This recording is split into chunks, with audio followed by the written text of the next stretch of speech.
podziękowania dla Kiełasa, do którego należy omawiana dziś konsola. Dzięki niemu ja mogę ją potestować, a zdobytą o niej wiedzą podzielić się z wami. Dzięki wielkie, kolego.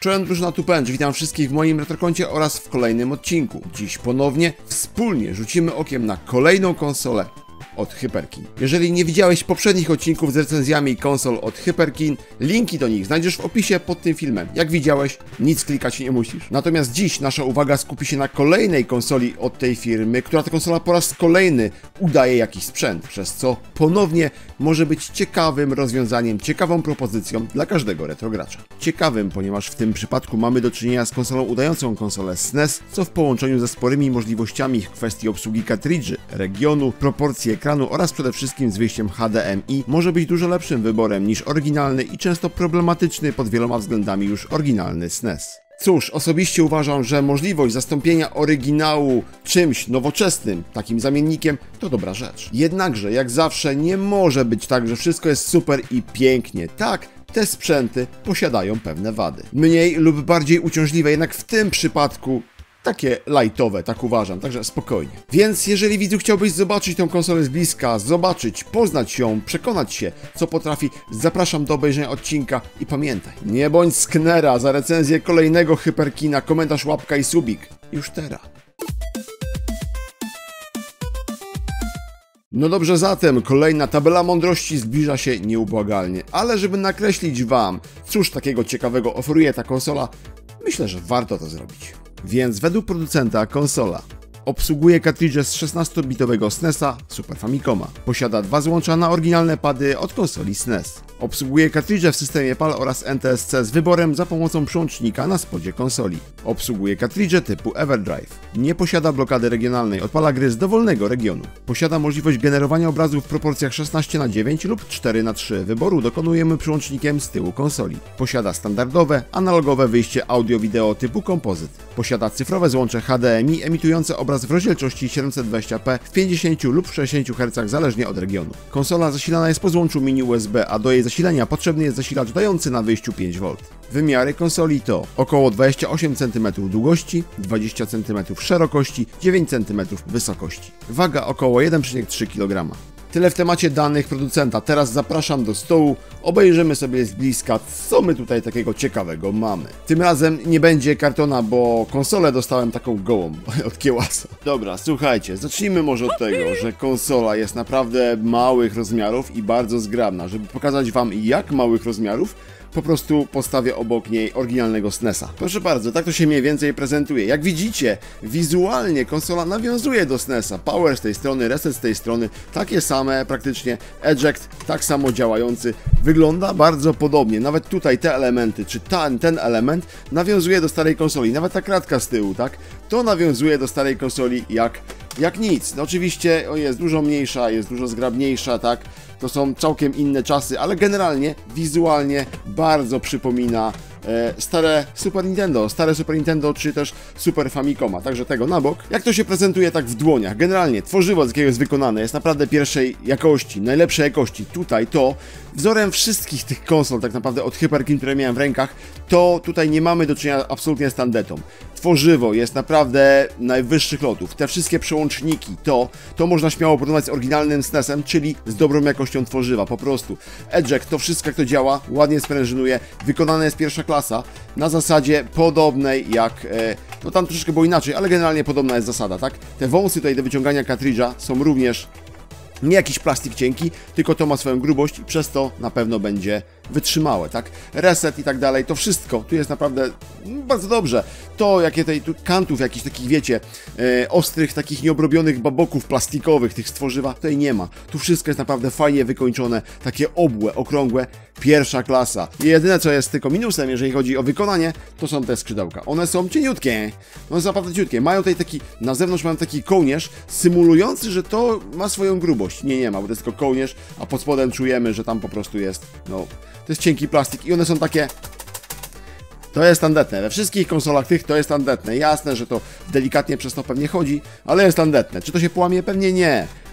No, ale jest tandetne. a generalnie wszystko jest super. Mamy tak, mamy ten tutaj obwolutę, mamy przełącznik power, to wszystko tutaj z góry prezentuje się fajnie, napis Hyperkin, bardzo fajnie. Od przodu mamy złącza na 2 pady, oryginalne pady SNES-owskie, tak, bo przecież tak, oryginalny pad SNES-owski, tak, ma taki sam kabel jak do pada, przejdziemy za chwilę, ale to jest taki sam kabel jak oryginalny SNES ma. Także tak to wygląda, 1.2, też wizualnie wygląda podobnie jak oryginalny SNES, z tym, że tutaj jest ścięty i to coś, ten logo Hyperkin, to jest po prostu kontrolka, że urządzenie jest włączone, świeci na niebiesko, całe to logo Hyperkin. Generalnie wszystkie konsole te mają tak samo, także tak prezentuje się front od przodu, boki, to już przed chwilą widzieliście, ale to wygląda coś jakoś tak, mniej więcej tak, i z tyłu wygląda tak, tutaj też żeberka takie grube, ale to wszystkie konsole te mają takie coś i to prezentuje się summa summarum fajnie, to nadaje taki fajny taki feeling nadaje temu urządzeniu. Mamy tak, złącze do ładowania, mikro USB, podłączamy tutaj zasilacz 5V, ładowarka jakaś, można podpiąć pod telewizor, zasilanie standardowe z portu USB, jednak producent nawet zaleca podłączenie jakiegoś zasilacza sensownego, żeby to nie waliło babokami, żeby się nie wieszało, jakieś frizy, żeby się nie robiły, także producent zaleca podłączenie dobrej ładowarki, dobrego zasilacza. Mamy złącze HDMI 720p, jak mówiłem, mamy złącze kompozyt żółty, czyli kompozyt lewy, prawy, audio AV i mamy przełącznik proporcji 16:9, 4:3. U mnie zawsze standardowo w pozycji 4:3, 16:9 nie używam, bo według mnie to tak nie powinno wyglądać. Od spodu mamy, no cóż, mamy kratkę wentylacyjną, standardowo mamy 4 nóżki takie gumowe, pod którymi kryją się wkręty, żeby urządzenie rozkręcić. Mamy naklejkę, która informuje, co to za urządzenie i tak dalej, made in China oczywiście. I mamy przełącznik NTSC PAL, czyli wybór regionu. Kartridże palowskie w systemie PAL, kartridże z NTSC, wiadomo, z Japonii, z USA, NTSC uruchamiamy. Tak to powinno działać, tak powinno się to robić. Także tak generalnie wygląda konsola. Kawał fajnego tworzywa, leciutkiego, niewielkiego, widzicie, tak 2 dłonie, niewielkie, leciutkie, bardzo fajnie wykonane. Tutaj nie ma opcji, żeby tutaj coś trzeszczało, coś wiecie. Nie ma. Jest naprawdę bardzo dobrze wykonane i niewielkie. Teraz tak, sam pad, słuchajcie, jest dokładnie tym samym, można by powiedzieć, co ten pad od Retrona 2 HD, którego posiadam. Jest, no, widzicie, kształt jest ten sam, dokładnie jest to samo, tak samo się prezentuje, te same obłe spod spodu ma takie rzeczy tutaj wypukłe, żeby można było łatwiej go trzymać sobie, wygodniejszy był do trzymania podczas gry, z tym, że ten jest przezroczysty, czarny, a ten jest po prostu biały, standardowy, taki jak jest pad od Super Nintendo i tak dalej, nie? Generalnie w zestawie chyba z tą konsolą są 2 pady, tak mi się wydaje, ale ja mam 1, albo były sprzedawane też z pojedynczymi padami, różnie to bywa. Teraz tak, można powiedzieć, że to są takie same pady, długie kable, 3-metrowe te kable, także bez problemu to wszystko tutaj jest ok. Natomiast to nie są takie same pady, absolutnie. Zauważycie może, jak tutaj postaram się Wam to pokazać, jak wcisnę ten krzyżak, zobaczcie, ten krzyżak w tym padzie od tej konsoli, od Super Retrona, jest mniej wypukły jak ten od Retrona 2. Co to powoduje? Patrzcie, jak tego wciskam, on się chowa praktycznie cały do obudowy, wystaje troszeczkę, ale się chowa, a ten po wciśnięciu, patrzcie jak wystaje. Efekt tego taki jest, że ten pad jest bardziej precyzyjny, bardziej miękki taki w graniu. Lepszy feeling uzyskuje się na tym padzie niż na tym. Na tym czasami, wiecie, Street Fighter te rzeczy nie wychodzą, bo on się nie chowa i przez to paluch się obciera tej o te kanty. Jest wygodny, żeby nie było, ale ten jest bardziej wygodny. Ten jest taki bardziej miękki, jakby taki lepszy w dotyku, tak lepsze odczucia są. No i ten pad, że on się chowa, D-pad, słuchajcie, no to jest, wiecie, no tutaj mój paluch się nie ociera tutaj o nic w tym krzyżaku, a w tym, no tak, ociera się. Ten krzyżak jest inny. On jest, coś tu jest innego w nim, wygląda podobnie, ale jest konstrukcyjnie inny. Reszta pada jest taka sama. Przyciski Start i Select oczywiście są gumowe, chowają się. Przyciski te tutaj, te funkcyjne, że tak powiem, wszystkie są, to jest ta sama bajka. Widzicie, ten wystaje, a ten się chowa prawie całe wybudowę. Nie, to nie jest tak, że ja przyciskam go mocniej. On się chowa, a ten wystaje. Przyciski generalnie wszystkie w tym padzie bardziej wystają nad obudowę niż tym. Przez to ten jest lepszy. Odczucia są takie same jak w oryginalnym padzie od SNES-a. O, może tak to powiem. Tutaj po prostu wszystko się chowa w obudowę, tak tam lepszy feeling się uzyskuje z grania. Triggery tak samo, fajnie działają, fajnie pracują. Akurat triggery to są generalnie tym samym. To jest ta sama zasada działania, także o, tutaj jakby nie ma problemu. Jest dokładnie to samo. Ten jakby bardziej miękko pracuje nawet z triggerami. Ale generalnie ten sam czort, można powiedzieć. Tyle, że ja polecam tego pada, ten jest po prostu lepszy do tej konsoli Super Retron. Nie wiem dlaczego, ale po prostu jest lepszy. I sam padzik jest wykonany z dobrego tworzywa, dobrej jakości jest, fajnie się na nim gra, nawet Street Fightera jest mega wygodny, także Super, także naprawdę super. I tyle w temacie, jeżeli chodzi o to, co ja mam z tą konsolą, bo jest jeszcze oczywiście karton. Karton jest również wzorem tych innych konsol, fajnie wykonany, przykuwający wzrok i tak dalej. To nic tutaj nie jest tandetne. To nie jest tak, że kupujemy Chińczyka i tandetą wali na kilometr. Nie. Tutaj wszystko jest spoko, gra i buczy. No ja dostałem to tak w takim zestawie, także tak to wam pokazuję, troszeczkę przybrudzona gdzieś. Także, dobra, tyle w temacie, lecimy dalej z odcinkiem. To teraz robimy testy z różnymi kartridżami. Jeden będzie PAL, do tego Super FX Chip, czyli Starwing. Jeden będzie NTSC, czyli Super Mario Collection NTSC-J w tym wypadku. Sprawdzimy też przejściówkę do odpalania gier z Game Boya, w tym wypadku Rayman. No i oczywiście znienawidzony przez niektórych Super Everdrive, no bo wiadomo, kopie zapasowe to przecież fuj są. Dobra, słuchajcie, zaczynamy testy, ale żeby nie było za miło, od razu powiem tak, dałem ciała, bo wziąłem grę na Game Boy, na tą przejściówkę, ale gra na Game Boy Color. Na tym się gra na Game Boy Color nie uruchomi, bo to jest tylko na Game Boya zwykłego, ale zobaczymy, czy to w ogóle się uruchomi. Także mamy konsolę podpiętą. Pierwsze co, mam w trybie PAL ustawioną i odpalamy grę Starwing, czyli grę PAL i FX Chip za jednym razem. Power on. Sprawdzamy, czy to się w ogóle uruchomi, czy to w ogóle będzie działać. Do tego nie wiem, mam nadzieję, że będzie. Proszę bardzo, logo Hyperkin, tak to wygląda. Ono sobie tutaj dłuższą chwilę wisi. Minie, wyłączy się, teraz graber się przełącza rozdzielczość, ale w tym momencie gra już leci, natomiast graber jeszcze tego nie wychwycił i logo leci w trakcie tego, jak intro się już zaczęło. To jest ten minus, delikatny, drobny bym powiedział, ale no co, no nie najgorzej, tak? Wszystko gra i buczy. Lecimy, wciskamy start, zobaczymy, czy to działa. FX Chip i PAL. Drugie starty mam wersję niemiecką Starwinga, tak żeby... No nie problem, tak? Typ A, Training Spiel, tak? Od dawien dawna mam tą samą kopię Starwinga, nic się nie zmieniło. Ważne, że działa, to jest najważniejsze. Dobra, to jakieś rzeczy, przejdziemy to szybko i pójdziemy sobie dalej z tematem. Corneria di Basis, coś tam. Nieważne. Zaczynamy grę. Jaki jest Starwing, wszyscy wiedzą, tak? To jakby wiadomo. Fajna gierka z wektorową grafiką, wtedy robiła wrażenie. Dziś kwestia gustu, ale pod względem gameplayu, rozgrywki dalej pierwsza klasa, tak? Jakby się nie zmieniło, tak? Ciach, i wylatujemy, zobaczymy tylko kawałek, czy to będzie działać, jak to będzie działać. Działa. Tak, ale jest ok, Gute Jungs, coś tam. No i gramy. Lewo, prawo, coś tam, strzelamy. O, tu jak zwykle pęczar się pomylał. O, jest strzał tutaj. O, dobra, góra, dół. Mamy odwrócone kontroler odwrócony. Góra to dół, dół to góra. Trzeba się do tego przyzwyczaić. A teraz lecimy tylko misję taką jakby treningową, taką wstępną, chociaż Corneria to jest pierwsza już misja, ale początek tak mamy przygotowanie jakby do samej rozgrywki, tak? Także tak, bierzemy jakieś rzeczy, działa pięknie, także już mamy zapewnione to, że ten Hyperkin obsługuje gry na Super FX Chip, tu jakby nie ma problemu. Oczywiście być może zdarzyć się, że nie wszystkie, no ale to co ja mam obsługuje, tak, to nie wszystkie posiadam, więc nie mogę zapewnić, że każda jedna będzie działać. Natomiast no to co mam działa, to jest najważniejsze. I sobie tak lecimy, jest spoko, także no cóż mogę powiedzieć.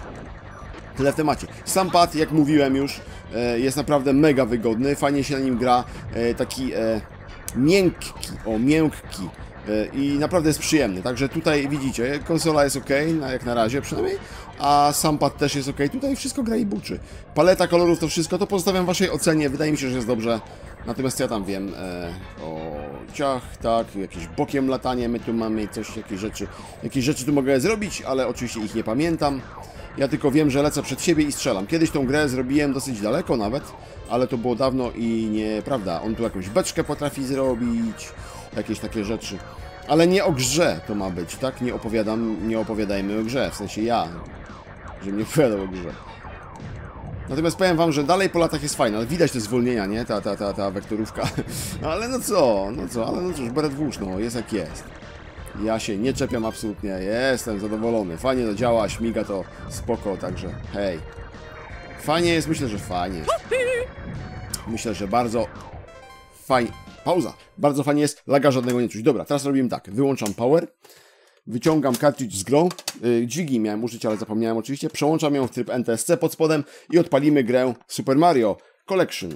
Wkładamy, uruchamiamy, zmiana cartridge'a na szybko. Także Super FX chip obsługuje, Starwing działa i PAL przy okazji działa. Teraz NTSC, co my tu mamy? Mamy logo Hyperkin standardowo znowu, szybkie przełączenie grabera, tego nie będziecie widzieć, bo zanim to załapie sygnał, to ten, ale już mamy grę odpaloną i jakby działa. Wciskamy start. Musi mi złapać klatkarz, bo to też nie jest takie oczywiste. 56, dobra, łapie. I mamy tak, Super Mario, odpalę standardowego Super Mariana, żeby się nie wygłupiać. Start. Pojedziemy kawałek, pobiegniemy kawałek, nawet bym powiedział. Także tak. No, taki jest plan. I teraz tak, Mario działa. Mario jak malowany, bym powiedział. Wszystko jest spoko. Natomiast rzecz, na którą muszę wam zwrócić uwagę, no to już jest wersja NTSC japońska, no to działa NTSC japońskie, tak, także tutaj jest wszystko ok. Natomiast to, na co zwracam waszą uwagę, patrzcie na dole, to ta trawka, po którym biegnie Marian, pod spodem ten taka ziemia, tak, ziemia, czy to są jakieś kamienie, ziemia. Na moim Retronie 2 było tak, że to tak dziwnie falowało, tak jakby falbanka się robiła na dole. Nakładała się ta grafika. Tutaj tego nie ma efektu. Tutaj ta grafika jest wyświetlana po prostu lepiej.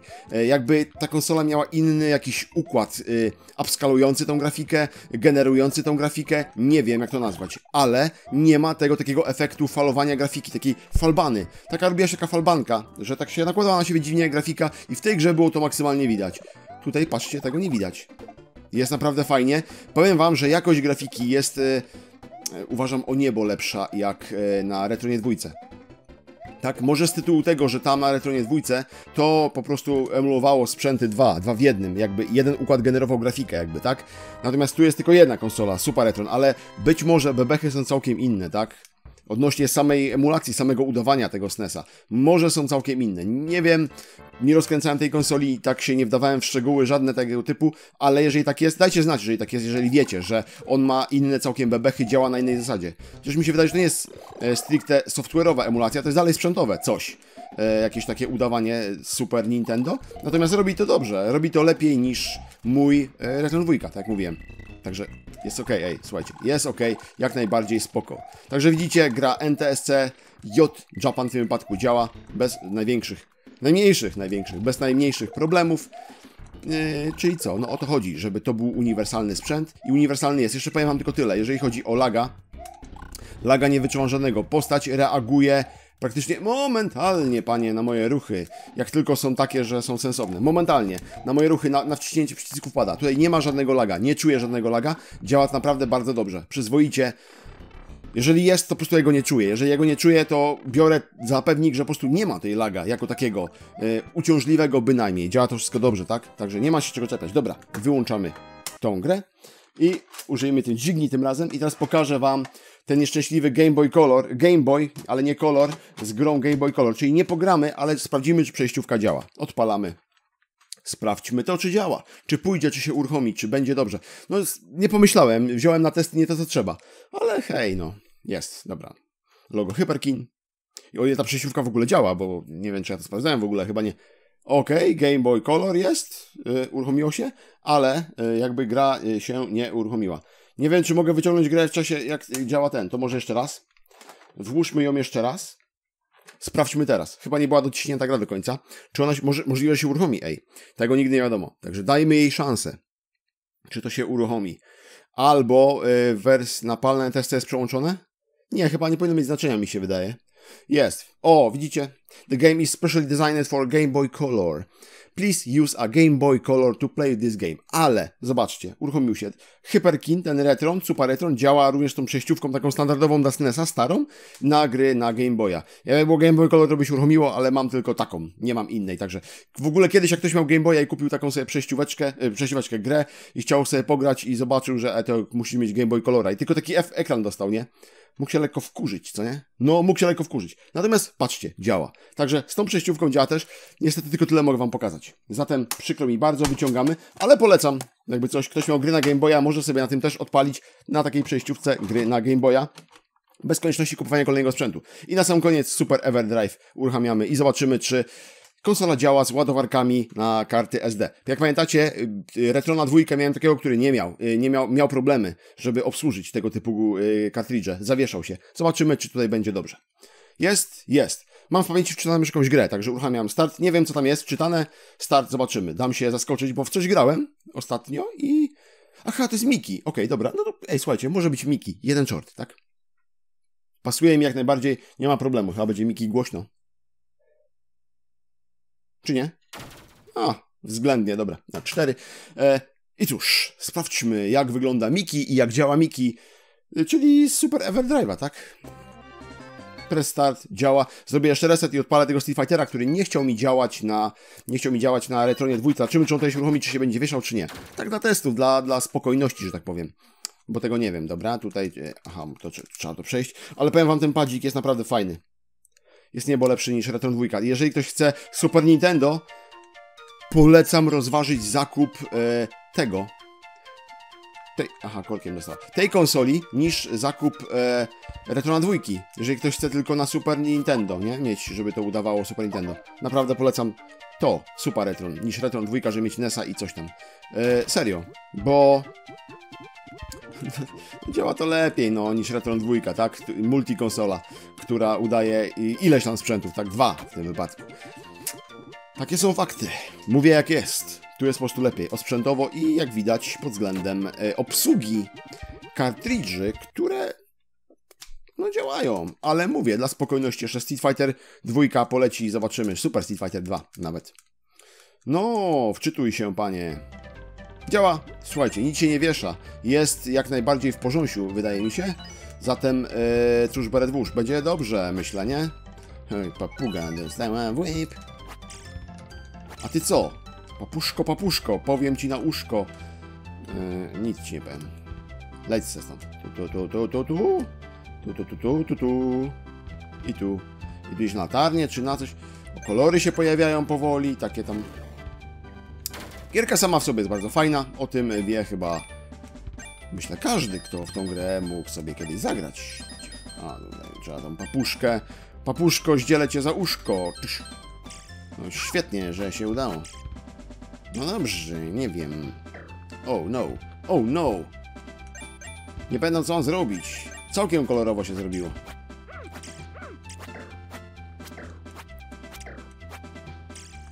Nie wiem, mam go deptać czy jak? Ring a bell. Czy nie? Nie wiem, co mam zrobić. Pewnie tutaj. Mam wskoczyć tu, na okienko? Czy na co? Lej tę papugę. Puf. Proszę bardzo, papuga zlana. Ten zmarł, upadł. Ojeju, ale... Ciok, dolecisz. Ej, a mogę go przepchać? Nie muszę, mogę wskoczyć. Bardzo ładnie. Nie pamiętam tej gry, wiecie? Bo grałem w nią bardzo dawno temu. Ale, no fajna jest. Tak załadowana była po prostu tutaj.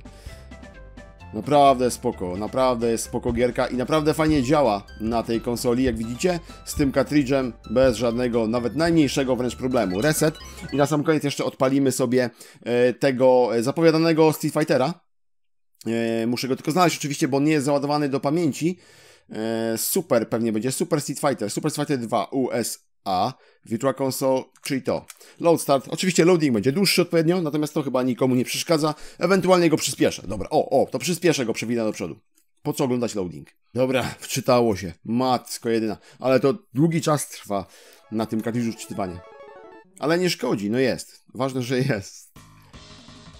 Okej, tu działa, wczytam pierwszą walkę, pamiętacie, tam od razu po wczytaniu walki się wieszało, momentalnie. Także co, Ken? Yes we can.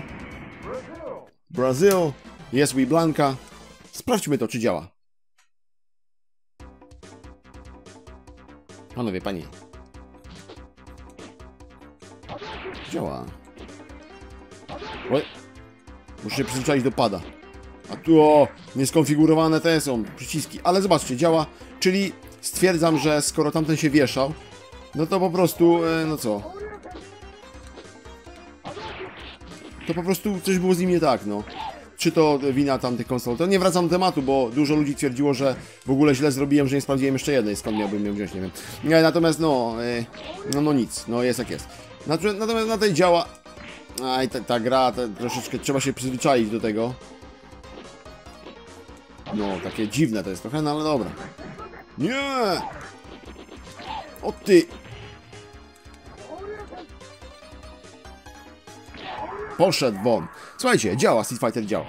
I tyle. Także to zostawię chyba tak, bo nie ma sensu nic więcej robić, tak? Wszystko, co chciałem, uruchamia się. Gry generalnie z Everdrive'a też będą działać inne. Natomiast to jest tylko dlatego, że po to, żeby wam pokazać, że to będzie działać i że nie ma się tutaj tak naprawdę czego przyczepić w tej cenie. Nie wiem, ile ta konsola teraz kosztuje, natomiast no zobaczcie, no śmiga.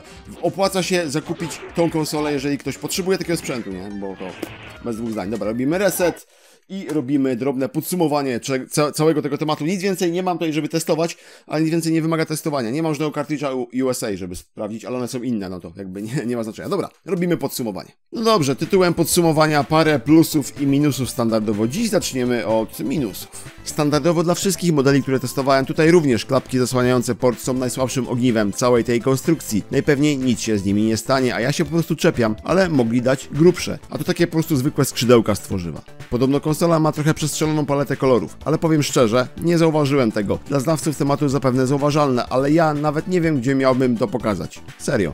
Podobno są problemy z niektórymi grami, jednak ja nie znalazłem takiej, która by nie chciała mi działać. Podaję to jako minus, bo takie informacje można znaleźć w necie i dla niektórych zapewne minusem to będzie. Konsola po uruchomieniu wyświetla na parę sekund ekran powitalny. Spoko, ale w tym czasie gra jest już uruchomiona i wyświetla jakieś napisy, może nawet intro. Po resecie ekranu powitalnego już nie ma. Dla typowego gracza nie problem. Dla takiego, co to by chciał coś sobie przechwycić, już oznacza lekką kombinację. Ale to ponownie czepialstwo, trochę tak na siłę. Tyle z minusów w sumie. Jak widzicie, za wiele tego nie ma, a te, co znalazłem, to można uznać, że są takie troszeczkę na siłę. Jednak takie są, dla niektórych mogą być to minusy, dlatego też je tutaj zawarłem. A teraz garść plusów. Ponownie konsola ta to niewielkich rozmiarów, ładnie prezentujący się sprzęt. Standardowo też dla tej firmy wykonana z dobrej jakości tworzywa. Tak naprawdę może stać w twoim salonie i wstydu robić nie będzie. Posiada dźwignię do wyjmowania kartridża ze złącza. Hyperkin chwali się specjalną technologią wykonania złącza, jednak lepiej dmuchać na zimne i nie szarpać się z kartem. Dźwignia to duży plus. Obsługuje różne karty z konsoli SNES i Super Famicom. Do wyboru do koloru, łącznie z takimi Super FX Chip oraz Super Everdrive'em. I jasne, pewnie są karty lub obrazy gier, które się nie uruchomią lub będą działały z problemami. Moje ulubione tytuły latają jednak bez problemu. Dołączony do zestawu pad jest równie dobrej jakości, wykonany z tworzywa przyjemnego w dotyku. Jego działanie jest porównywalne ze SNES-owym oryginałem. Posiada długi kabel pozwalający na wygodne granie na kanapie. Konsola obsługuje pady z konsoli SNES dzięki standardowemu złączu. Wiadomo, i jak ktoś preferuje oryginał, może grać na oryginale. Nie ma problemu. Konsola nie posiada zabezpieczenia regionalnego i obsługuje kartridże w PAL 50 Hz oraz w NTSC 60 Hz. Posiada złącze HDMI i wysyła obraz w rozdzielczości 720p. Oczywiście na dużych ekranach będzie widać, że to niska rozdziałka, ale plus taki, że można grać od razu bez kombinowania z podłączeniem postkart albo kompozyt. Obraz, jaki serwuje konsola, jest o niebo lepszej jakości niż ten z Retrona 1 i 2 HD. Piksele są ostrzejsze, a grafika jakoś tak całościowo prezentuje się lepiej. Jest też płynniejszy scroll, bez dziwnego falowania grafiki widocznego w takich grach jak np. Super Mario. Posiada przełącznik ekranu. 4:3 to proporcje, w których powstawały te gry i tak powinno się w nie grać, ale dla tych, co lubią mieć obraz na cały ekran, dostępny jest 16:9. I tyle w temacie, zatem czy warto? Uważam, że tak. Oczywiście będą gry, które nie działają, oczywiście będą pewne problemy, na pewno tego się uniknie, ale żeby zastąpić awaryjnego już dzisiaj często SNES-a, czy Super Famicoma. Super Famicomy są bardziej awaryjne jak ostatnimi czasy. Lub po prostu nie kupować oryginalnych sprzętów, kupić to i bawić się ze swoimi ulubionymi grami z tamtych lat, z tych konsol. Jak najbardziej warto. Malutkie. Nie ma wstydu, że stoi gdzieś, żona nie wygoni. Dzieci też się będą bawić dobrze, bo jest bardzo prosta w obsłudze. Także cóż, nic tylko grać, kupować i grać. Także od siebie polecam. Jeżeli tylko minusy, które były wymienione wcześniej, nie będą dla Ciebie znaczące, bez problemu bierz i baw się dobrze. Kiełas, dzięki Tobie bardzo za pożyczenie tej konsoli na testy. Pakuję, biorę się za kolejną już za moment, bo mam jeszcze chyba 2. Także wszystko w swoim czasie. Także Kiełas, dzięki Tobie bardzo. Wam wszystkim dziękuję za obejrzenie tego odcinka. Pozdrawiam Was, Pęczat, i do następnego. Trzymajcie się. Cześć.